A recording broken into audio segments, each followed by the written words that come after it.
السلام علیکم ناظرین، میں ہوں ڈاکٹر شفیق احمد صدیقی فیملی نور پروگرام کے ساتھ۔ آج ہم جس پروگرام پر بات کرنا چاہ رہے ہیں وہ ہے سود کی مروجہ شکلیں۔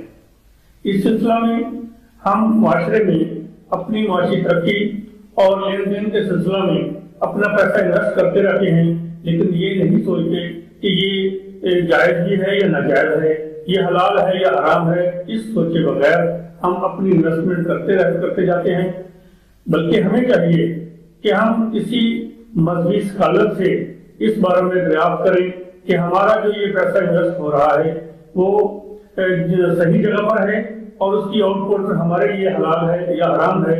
اسی سلسلہ میں آج ہمارے پاس اسٹوڈیو میں جناب مفتی ذبیح اللہ مہران صاحب کو ویلکم کہتے ہیں۔ جناب مفتی ذبیح اللہ مہران صاحب، السلام علیکم ورحمۃ اللہ وبرکاتہ۔ میں آپ کا انتہائی شکر گزار ہوں کہ آپ نے مجھے باہو ٹی وی کے اس پروگرام میں شرکت کی دعوت دی، تو اللہ تعالیٰ اس چینل کے ذریعے لوگوں تک پیغام حق میں پہنچانے کی آپ کو توفیق عطا فرمائے، تاکہ لوگ دین کی بات سن کر اس پر عمل کرنے والے بنیں اور اپنی زندگیوں میں انقلاب لائیں، اور ہمارے معاشرے میں جتنی حرام سود کی مروجہ شکلیں رائج ہو چکی ہیں ان سے اللہ تعالیٰ انہیں بچنے کی توفیق عطا فرمائے۔ ناظرین، ہم گفتگو کا آغاز کریں گے۔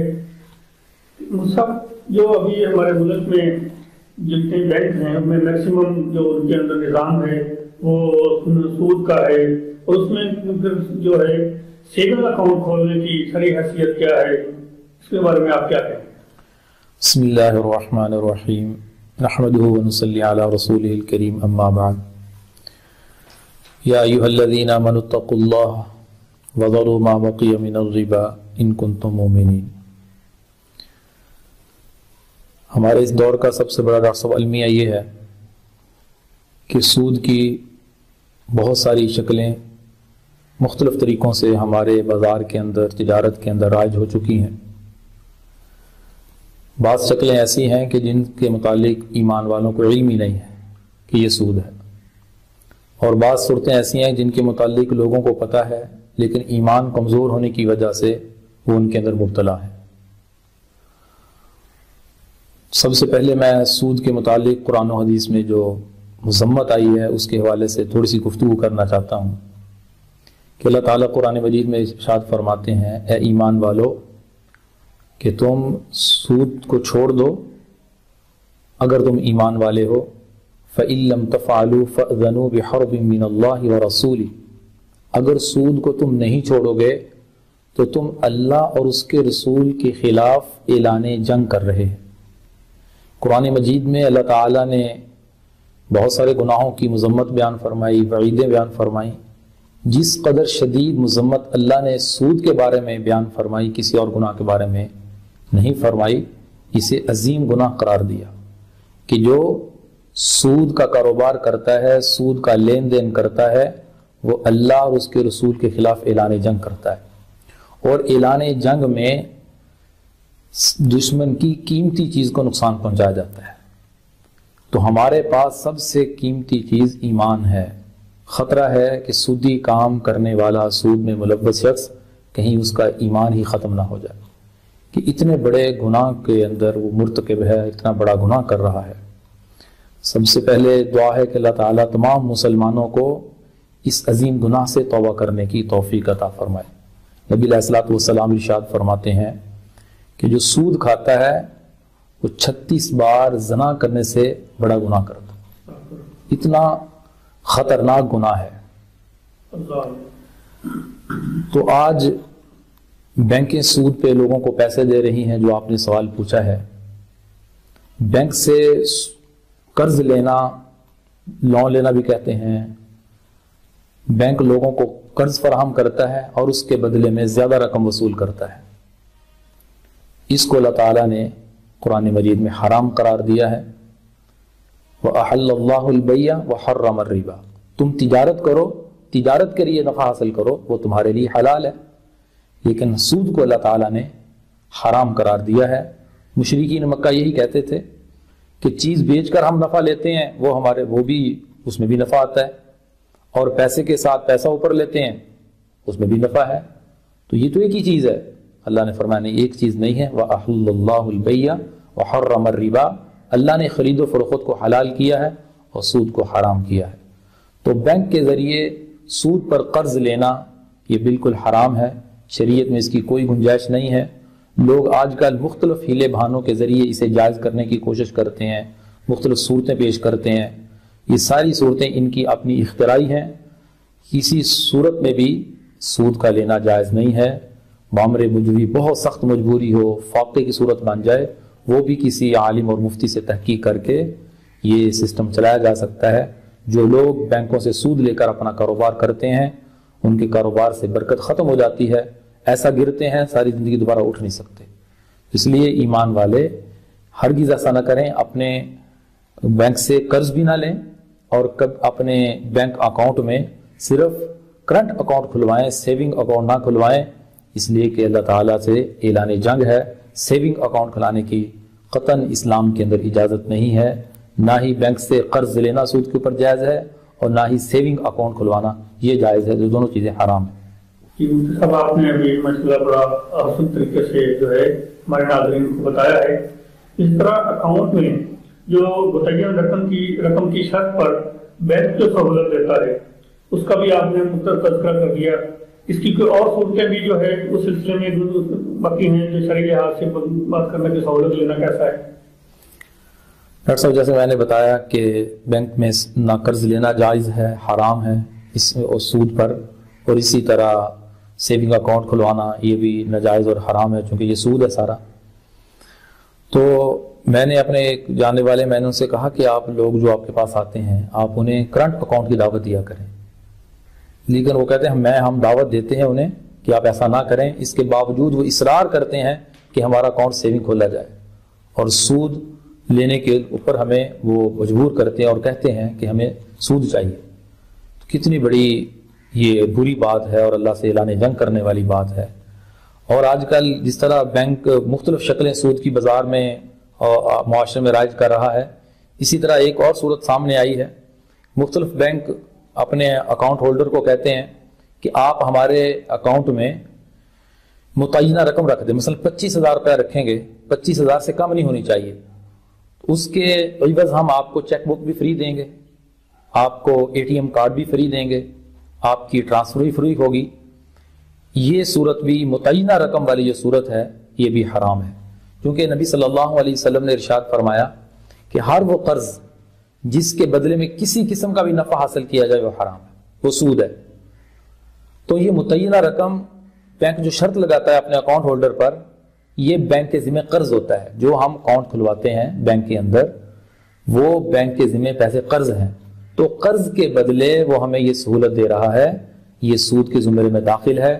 لہٰذا ایسا اکاؤنٹ کھولنا جس میں بینک متعینہ رقم رکھنے کی شرط لگوائے اکاؤنٹ ہولڈر پر اور اس کے یہ سہولیات دے، یہ سہولیات لینا بھی حرام اور ناجائز ہے.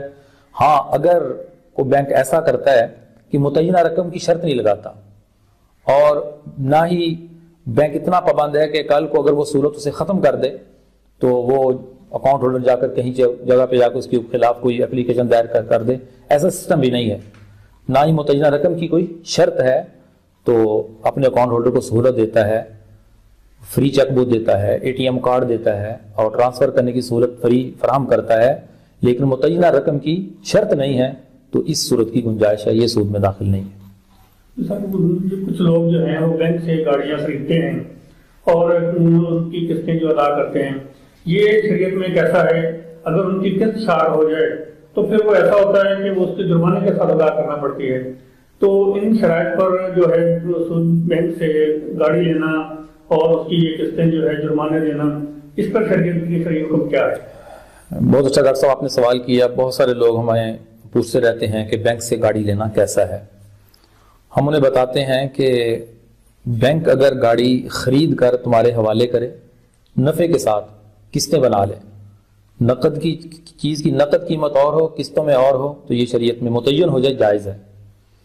تو گاڑی فراہم کرتا ہے بینک، سودی بینک جو گاڑی فراہم کرتا ہے اگر وہ خرید کر آگے نفع کے ساتھ قسطوں میں بیچتا ہے اور سارے معاملات طے ہو جاتے ہیں تو وہ جائز ہے. لیکن اس میں ایک شرط وہ غلط لگاتے ہیں کہ اگر آپ کی قسط شارٹ ہو گئی تو آپ کو اس کا جرمانہ دینا پڑے گا. یہ جرمانہ یہ سود کے زمرے میں ہے، یہ ناجائز ہے، یہ حرام ہے، یہ اس کی گنجائش نہیں ہے۔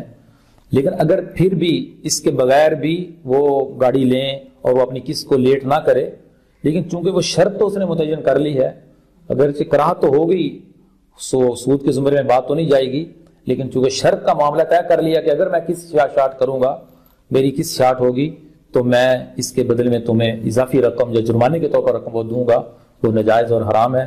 اس لیے احتیاط بہتر ہے، اگر کسی نے گاڑی لینی ہے بینک سے، وہ اسلامی بینکاری سے رابطہ کرے، المیزان بینک ہے، البرکہ بینک ہے، بینک اسلامی ہے، ان کا طریقہ کار شرعی اصولوں کے مطابق ہے، وہاں سے گاڑی لے سکتا ہے۔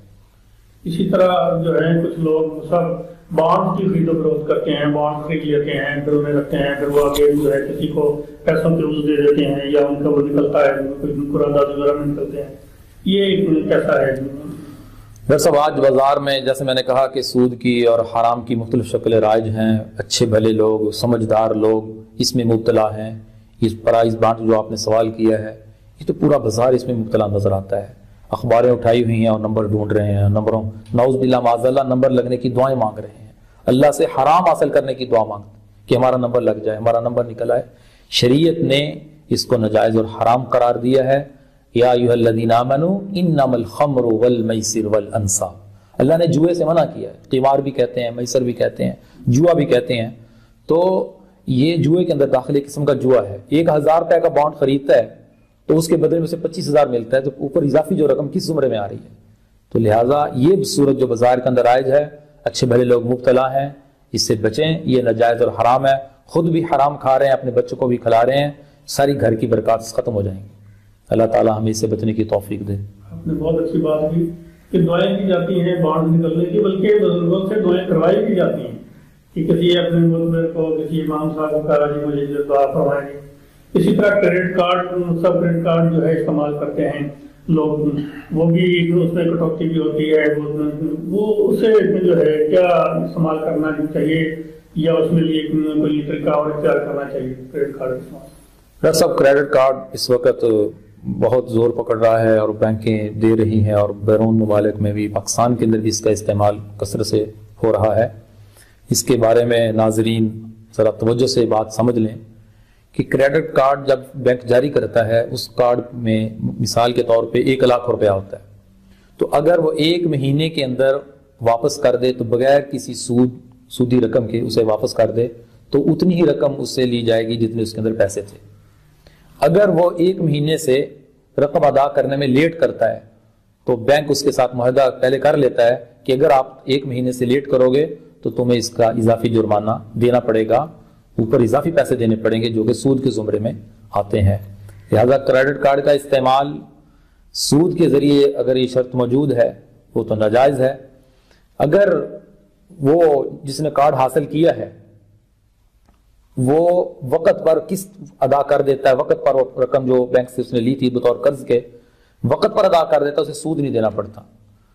اگرچہ اس صورت میں تو کریڈٹ کارڈ لینا جائز بنتا ہے، لیکن چونکہ علماء فرماتے ہیں کہ اس نے معاہدہ تو بینک کے ساتھ کر لیا ہے کہ میں آپ کو سود ادا کروں گا، تو اس لیے فقہاء نے لکھا ہے، علماء نے تحقیق کے بعد فیصلہ فرمایا پھر بھی اس کے استعمال کرنے سے بچنا چاہیے، چونکہ اس نے سودی معاملہ اس کے ساتھ طے کیا ہے اور سود دینے پر رضامند ہوا ہے، اگرچہ دے نہیں رہا، اگرچہ سود کی وعید میں تو داخل نہیں ہوگا اگر وہ وقت پر پیسے ادا کر دے، سود کی وعید میں داخل نہیں ہوگا، لیکن پھر بھی بچنا چاہیے چونکہ معاہدہ کے اندر یہ چیز سودی شرط شامل ہے، اس لیے بچنا اس کی ذمہ داری ہے۔ اگر کہیں مجبوری ہے، اس کے بغیر چارہ کار نہیں ہے تو لینے کی گنجائش ہے، وہ پوری بھرپور کوشش کرے کہ اسے بر وقت رقم کو ادا کر دے تاکہ اسے اضافی رقم نہ دینی پڑے۔ ماشاءاللہ، بہت اچھی بات کی کہ لوگ جو ہے نا چیک سے بھی کاروبار کرتے ہیں، چیک کا استعمال بہت زیادہ ہمارے یہاں استعمال ہوتا ہے اور وہ کم قیمت پر لیا جاتا ہے، اور پھر جو اس کی اصل قیمت کچھ اور ہوتی ہے لیکن وہ دیا جو ہے کم قیمت پر جاتا ہے۔ یہ ہم پوچھیں گے اس کا جواب ایک بریک کے بعد۔ ناظرین دیکھتے رہیے گا پیام نور۔ ویلکم بیک ناظرین، ہم گفتگو کر رہے تھے مفتی صاحب سے۔ مفتی صاحب بھی میں نے آپ سے ایک پوچھا کہ چیک جو ہے وہ دیا جاتا ہے ہمارے کاروبار کے لین دین میں، اس چیک میں جو ہے جتنی قیمت ہوتی ہے اس سے کم میں اسے فروخت کیا جاتا ہے، کم قیمت پر دیا جاتا ہے، کیا اس کی بھی کوئی شرعی حیثیت کیسی ہے؟ اس میں کوئی سود کے زمرے میں تو نہیں آتا؟ یہ اس میں کیا فرمائیں؟ ڈاکٹر صاحب، ہمارے بازار میں یہ صورت بھی ایک رائج ہو رہی ہے کہ جس کو جلدی ہوتی ہے، چیک اس کے پاس ہوتا ہے، بینک سے کیش نہیں کروا سکتا، وہ کسی دوسرے بندے سے کہتا ہے کہ چیک آپ لے لو، مثلا 30,000 کا چیک ہے تو مجھے 29,000 روپے فوری دے دو، چیک 30,000 کا ہے تو آپ کسی وقت آپ کیش کروا لینا، 30,000 آپ کو مل جائے گا۔ یہ بھی سود کے زمرے میں داخل ہے کہ 1,000 روپیہ جو اس نے حاصل کیا ہے وہ سود کے زمرے میں ہے، اس سے بچنا چاہیے۔ یہ سود کی ایک نئی شکل ہے جو ہمارے بازار میں رائج ہو رہی ہے، یہ حرام ہے، لہٰذا اس طرح چیک کی خرید و فروخت درست نہیں ہے۔ میں ایک اور بات پوچھنا چاہوں گا کہ آج کل موبائل کا استعمال معاشرے میں بہت زیادہ بڑھ چکا ہے، ہر فرد جو ہے وہ موبائل استعمال کر رہا ہے، موبائل مختلف پیکیجز اس میں آ رہے ہیں، اس میں اس کے بدلے میں فری منٹس جو ہے یہ موبائل دے رہے ہیں، یا ایزی پیسہ اور موبی کیش کے ذریعے بھی، موبی کیش میں اگر اکاؤنٹ میں پیسے رکھتے ہیں تو پھر فری منٹس ملتے ہیں، تو اس کی جو ہے لین دین کی یہ شرعی حیثیت کیسی ہوگی؟ اس میں کوئی سود کا عنصر تو نہیں ہوگا؟ موبائل کمپنیوں نے مختلف پیکیجز نکالے ہیں اور اسی طرح اکاؤنٹ کھولنے شروع کیے ہیں، جائز اکاؤنٹ ہے اور دوسرے اکاؤنٹ ہیں، اس کے اندر بھی کچھ ایسی 2-3 صورتیں ہیں جو سود کے زمرے میں داخل ہیں۔ مثلا کسی کا لوڈ ختم ہو جائے تو اس کے بدلے میں پیسے منگوا لیتے ہیں، تو بعض دارالافتاء کے مطابق جو پیسے منگوائے جاتے ہیں، منٹس منگوائے جاتے ہیں، اور پھر اس کے اوپر جو اضافی بعد میں جب اس میں بیلنس ڈلوایا جاتا ہے تو پیسے کاٹ لیتے ہیں، لیکن زیادہ پیسے کاٹتے ہیں۔ بعض حضرات کے نزدیک یہ صورت جائز ہے اور بعض کے نزدیک یہ بھی سود کے زمرے میں داخل ہے، احتیاط کر لیں تو بہتر ہے، لیکن جواز کا فتویٰ بھی موجود ہے۔ اور ایک دوسری صورت ہے جو اکاؤنٹ کھولا جاتا ہے، جائز اکاؤنٹ کھولتے ہیں، اس میں 1,000 روپیہ اس اکاؤنٹ میں رکھنا ہوتا ہے، تو اس کے بدلے میں وہ اپنے اکاؤنٹ ہولڈر کو روزانہ کی بنیاد پر 50 منٹ 100 منٹ فری بھیجتے ہیں، تو یہ بھی کل قرض جر منفعت فہو ربا کے تحت داخل ہے کہ ہر وہ قرض جس کے ذریعے نفع حاصل کیا جائے وہ حرام اور سود ہے۔ نبی صلی اللہ علیہ وسلم کی واضح حدیث موجود ہے، تو 100 منٹ یا 50 منٹ آ رہے ہیں، وہ 1,000 روپے اس نے ان کو قرض دیا ہے تو وہ بھیج رہے ہیں، اگر اس کے اکاؤنٹ میں پیسے نہ ہوتے تو وہ کبھی بھی اسے فری منٹ نہ دیتے۔ تو سود جس طرح پیسے لینے میں ہوتا ہے، اضافی رقم لینے کے ساتھ سود ہوتا ہے، اسی طرح سود قرض کے بدلے میں کوئی بھی چیز حاصل کرنا، نفع حاصل کرنا، چاہے وہ رقم کی شکل میں ہو یا کسی اور شکل میں ہو، تو وہ سود کے زمرے میں داخل ہے۔ لہذا یہ جائز اکاؤنٹ کے ذریعے جو ملنے والے فری منٹس ہیں یہ سود کے زمرے میں داخل ہیں، ہر نوجوان اس کے اندر مبتلا ہے، اس سے بچنے کی بھرپور کوشش کریں، ایسا نہ ہو کہ ہمیں لا علمی کی بنیاد پہ ہم یہ گناہ کرتے رہیں۔ تو آج ہم اپنے ناظرین کو یہ واضح مسئلہ کر رہے ہیں کہ آئندہ اپنے اکاؤنٹ سے فری منٹس جو حاصل ہوتے ہیں اس کو ہرگز نہ لیں، اپنے اکاؤنٹ یہ ختم کروا لیں۔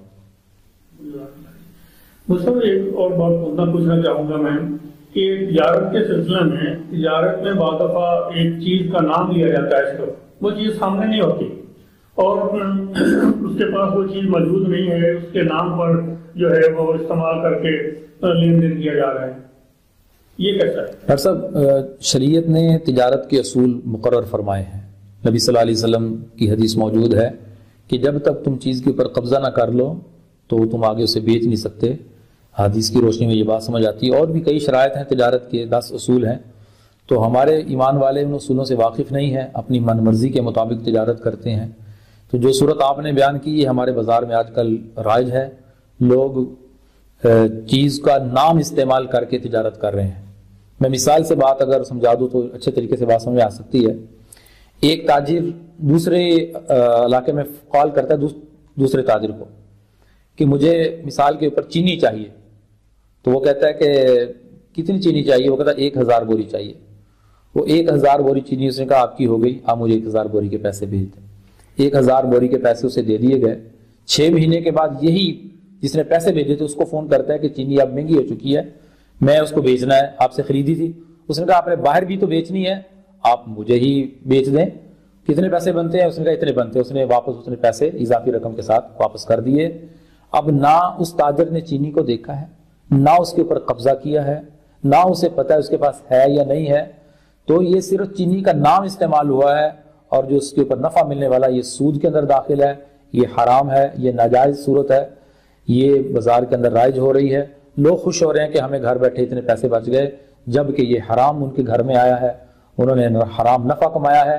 یہ تجارت نہیں ہے، تجارت کے اصول ہیں، چیز کا وجود ہونا چاہیے، چیز کے اوپر قبضہ ہونا چاہیے، اور قبضے کے بعد اس چیز کو آگے بیچا جائے، پھر وہ جائز بنتی ہے، وگرنہ حرام ہے. اسی طرح ذخیرہ اندوزی کی جو صورتیں آج کل رائج ہو رہی ہیں وہ بھی اسی طرح ہے کہ فیکٹری والے کے پاس جاتے ہیں، وہ پرچی بنا کے دے دیتا ہے کہ آپ کی کھل کی بوری اتنی ہو گئی، آپ کی چینی اتنی ہوگی. چینی کہاں پڑی ہے، کھل کہاں پڑی ہے، انہیں کوئی نہیں پتا. دوبارہ اسی کے پاس جاتے ہیں اور اسی کو بیچ کر اضافی رقم لے لیتے ہیں. یہ سود کے زمرے میں داخل ہے. تاجروں کی خدمت میں عرض ہے کہ ایسی ذخیرہ اندوزی سے بھی بچیں، ایسی تجارت سے بچیں اور حلال کی طرف آئیں. انشاءاللہ اللہ پاک ان کے کاروبار میں خوب برکتیں عطا فرمائے. سب اسی زمرے میں ایک بات میرے ذہن میں آئی کہ یہ غلہ منڈیوں میں یا مختلف تاجر ایسے کرتے ہیں، ایک چیز جو ہے وہ دوسرے نے خرید لی ہے اپنے غلہ منڈی میں یا کسی جگہ پر، ابھی وہ چیز وہیں پڑی ہوئی ہے، تو وہ کسی اور بندے کو، تیسرے بندے کو وہ بیچ رہا ہے. پہلے پچھلے کو سے اس نے خریدی ہے، ابھی چیز اس کے پاس آئی نہیں ہے، اس نے خریدی ہے، وہ پرافٹ میں اور آگے بیچ رہا ہے. یہ بھی اسی زمرے میں آئے گی جو ابھی آپ نے عرض کیا. ڈاکٹر صاحب اگر اس نے اس کے اوپر قبضہ کیا ہے پھر آگے بیچ سکتا ہے. قبضے کی دو صورتیں ہیں. نہیں وہ مثلا دوسرے شہر میں پڑی ہوئی ہے، ابھی اس نے دیکھی بھی نہیں ہے، اسے فون پر اس نے خرید لی ہے کہ اتنے مان اتنے فلان یہ تجارت کے سلسلے میں، ابھی وہ منڈی میں پڑی ہوئی ہے، تو فون پر خریدی ہے اور فون پر ہی آگے کسی اور منڈی میں، بڑی منڈی میں کہہ دیا اس نے کہ جی میرے پاس اتنے جو ہے وہ چیزیں پڑی ہوئی ہیں، تو وہ بڑی منڈی میں جو ہے وہ بیچنے کے لیے فون پر ہی وہیں سے لوڈ کروا کے وہ بڑی منڈی کسی اور میں بھیج دیتا ہے. اس نے وہ چیز دیکھی بھی نہیں ہے، اس نے ابھی تک اس کو قبضہ بھی نہیں کیا ہے، تو یہ کیسا ہے؟ ڈاکٹر صاحب یہ صورت بھی ناجائز ہے، کیونکہ میں نے پہلے بتایا کہ چیز پر قبضہ ضروری ہے. قبضے کی دو صورتیں ہیں، اگر وہ کر لے تو وہ بھی جائز بن سکتی ہے صورت کہ وکیل کے ذریعے اس چیز کے اوپر قبضہ کروا لے، کسی کو بھیج دے وہاں پہ، وہ اس کو چیز کو دیکھ لے اور وکیل بنا کر اس جس سے خریدی ہے تو مشتری سے اس کے پاس بھیج دے. وہ بیچنے والا یہ کہہ دے بھائی جو ہے کہ یہ چیز میں نے آپ کو بیچ دی، یہ چیز دیکھ لو یہ پڑی ہوئی ہے اور میری ذمہ داری یہاں پہ کوئی نہیں ہے. کل کو یہ چیز خراب ہوتی ہے، یہاں پہ کوئی آفت آتی ہے، میری ذمہ داری سے یہ نکل چکی ہے. بائے کے یہ الفاظ بولنے سے اس کو عربی میں کہتے ہیں تخلیہ کرنا. تخلیہ ہو گیا کہ اپنی زبان سے اس نے نکال دی، اپنی ذمہ داری سے نکال دی، اس نے خریدنے والے کی ذمہ داری میں ڈال دی. تو یہ بھی قبضے کی ایک صورت ہے. اگر وہ وکیل کے ذریعے وہاں پہ کروا کے پھر آگے اس کو بیچ دیتا ہے تو یہ صورت جائز ہے. ایک اور میرے ذہن میں بات آئی ہے کہ ایک جو ہے نا کاروبار میں ہمارے مخصوص رقم لے لی جاتی ہے انویسٹمنٹ کے لیے، کہ ایک بندے نے 10 لاکھ جو ہے وہ انویسٹمنٹ کے لیے لے لیے اور اسے ہر ماہ یا ہر سال جو ہے مخصوص رقم جو ہے اس زمرے میں جو ہے نا پرافٹ کے طور پر واپس کی جاتی ہے. کیا یہ سود کے زمرے میں بھی ہے؟ بالکل ڈاکٹر صاحب یہ صورت بھی سود کے زمرے میں ہے، کیونکہ میں نے پہلے بتایا کہ شریعت نے تجارت کے اصول بتائے ہیں. جب بھی تم کسی کے ساتھ شراکت کرنا چاہتے ہو، کاروبار میں حصہ ڈالنا چاہتے ہو، کسی کو رقم دینا چاہتے ہو، تم شراکت کے طور پہ دے رہے ہو، تم مزاربت کے طور پہ دے رہے ہو. اس کے اصول کے تحت اگر وہ تمام شرائط طے ہوتی ہیں پھر وہ صورت پہ اس کے لیے نفع حلال ہے. یہ آج کل جو تاجر کر رہے ہیں کہ ایک بندہ دوسرے تاجر کو 1 لاکھ روپیہ دے دیتا ہے، اس 1 لاکھ کے بدلے میں متعینہ رقم 5000 روپیہ وصول کرتا ہے. وہ اسے کہتا ہے کہ 1 لاکھ روپیہ اپنے کاروبار میں لگا لو، بس تو مجھے ہر ماہ 5000 دیتے رہو. اب اس کی 1 لاکھ بھی وہیں پڑا ہوا ہے اور 5000 بھی اس سے لے رہا ہے. یہ سود کے زمرے میں داخل ہے. یہ صورت ناجائز اور حرام ہے. کاروبار کی کچھ اصول ہیں، اگر اس کے متعین اصولوں کے مطابق تجارت کی جائے وہ جائز ہے. سب سے اہم اصول یہ ہے کہ جب بھی تم تجارت کرو نفع نقصان کے اندر دونوں کو شریک ہونا ضروری ہے. تو ایک اور لکھنے میں آ رہا ہے، مطلب ذہن میں سوال بھی آیا کہ کسانوں کو جو ہے نا ابھی فصل آنے سے پہلے ہی پیسہ دے دیا جاتا ہے، ان کو بطور قرض دے دیا جاتا ہے کہ آپ جو ہے یہ فصل کے لیے پیسے لے لو اور فصل جو ہے وہ ہمیں ہی فروخت کر دیا جائے. ابھی فصل جو ہے وہ سامنے ہی نہیں آئی، کیا یہ قرض دینا کسان کو جو ہے وہ کیسا ہے؟ تو کسان وہ پیسے لے کر اپنا جو ہے بیج یا سارا جو ہے معاملات وہ کرتا ہے اور اس میں جب فصل سامنے آتی ہے تو اس کے بعد وہ جو ہے نا وہ خرید لیتا ہے جس میں وہ پیسے دیے ہوتے ہیں. یہ شرعی طور پر کیسا ہے؟ ڈاکٹر صاحب غلہ منڈی کے تاجر جو ہیں یہ کسان کو پابند کرتے ہیں کہ ہم آپ کو قرض دیتے ہیں اپنی فصل کے اوپر خرچ کرنے کے لیے. وہ قرض فراہم کرتے ہیں اور پابند کرتے ہیں کہ یہ جو فصل ہوگی تم نے ہماری منڈی میں ہی لا کے بھیجنی ہے. یہ قرض کے اوپر یہ شرط لگانا قرض دیتے وقت کہ ہم آپ کو قرض دیتے ہیں، آپ اس کو استعمال کرو، لیکن شرط یہ ہے کہ آپ جو بھی پیداوار ہوگی ہماری منڈی میں آ کر بیچیں گے، ہمیں دیں گے، یہ بھی قرض کے بدلے میں نفع ہے اور اس کو پابند کیا جا رہا ہے۔ قرض دیتے وقت یہ ایسی شرط لگانا شریعت میں اس کی گنجائش نہیں ہے، یہ بھی سود کے زمرے میں داخل ہے، لہذا ایسی شرط لگا کر قرضہ کسانوں کو فراہم کرنا ناجائز ہے۔ جزاک اللہ مفتی صاحب، آپ نے بہت سارے اشکالات جو ہمارے تجارت میں آج کل جو ہے رائج ہوئے ہوئے ہیں جو کہ شریعت کے مطابق نہیں ہیں، آپ نے بہت اچھے الفاظ میں جو ہے گفتگو فرمائی۔ امید ہے ہمارے ناظرین کو جو ہے اس سے بہت فائدہ ہوگا، کیونکہ شریعت کا اصول ہے کہ جو ہے روزی حلال اور طیب ہو، اگر یہ حلال اور طیب نہیں ہوگی تو اس کے نقصانات بہت زیادہ ہیں بے شک، اور جو ہے ایک لقمہ جو ہے حرام کا جو اگر اب انسان کھاتا ہے اپنے گھر والوں کو کھلاتا ہے تو اس کی عبادات بھی قبول نہیں ہوتی اور آگے جو ہے نسل در نسل اس کے اثرات بھی مرتب ہوتے ہیں۔ علماء نے تو یہ بھی بتایا ہے، نبی صلی اللہ علیہ وسلم فرماتے ہیں کہ ایک آدمی عبادت کے راستے سے دین میں داخل ہوتا ہے اور معاملات کے راستے سے نکل جاتا ہے۔ اللہ اللہ، عبادت تو کر رہا ہے، سود بھی استعمال کر رہا ہے، ناجائز تجارت بھی کر رہا ہے، تو اس کی عبادت سے کیا فائدہ دے گی؟ عبادت کے ذریعے اسلام میں داخل ہوا اور غلط معاملہ کر کے اسلام سے نکل گیا۔ نبی صلی اللہ علیہ وسلم فرماتے ہیں ایک آدمی ہے، پراگندہ بال ہے، بکھرے ہوئے بال ہیں، بڑی آہوزاری سے دعائیں کر رہا ہے، لیکن دعائیں اس کے اوپر جا نہیں رہی، دعائیں قبول ہی نہیں ہو رہی، بڑی آہوزاری سے دعائیں مانگ رہا ہے۔ کیوں؟ اسے یہ نہیں پتا کہ میرا پہنا ہوا لباس حرام کا ہے، میرا کھانا حرام کا ہے، میرا پینا حرام کا ہے، تو جب یہ ساری چیزیں حرام کی ہوگی دعائیں کیسے قبول ہوں؟ بہت شکریہ مفتی صاحب۔ یہ تو اسی طرح ہے کہ جیسے ابھی ہم نسل در نسل ہے، ہم جو ہے یہ حرام کی جو ہے کمائی سے اپنے بچوں کو کھلا رہے ہیں، تو پھر ہم یہ بھی کوستے نظر آتے ہیں ہم لوگ معاشرے میں کہ ہماری جو اولاد ہے وہ سدھری ہوئی نہیں ہے، وہ ایسے ہے ایسے ہے۔ تو اللہ پاک ہمیں جو ہے مفتی صاحب نے جو باتیں بتائی ہیں ان پر عمل کرنے کی توفیق عطا فرمائے۔